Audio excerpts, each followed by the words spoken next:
Siz anavızı qocalar evinə qoyub gedəndən sonra anavız bir tikə belə çörək yemirdi. Sizə bir neçə dəfə bunu bildirmişik və anavız dünyasını dəyişdi. Bu məktubu sizə çatdırmağımızı vəsiyyət edib.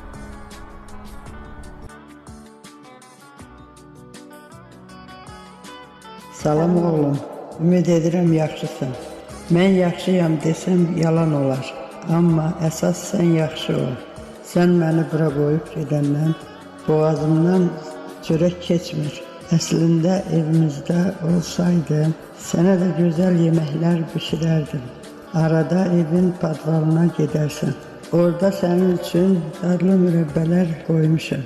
Bir də oğlum yadındadır, sən evlənməmişdən əvvəl ev ala bilmirdim.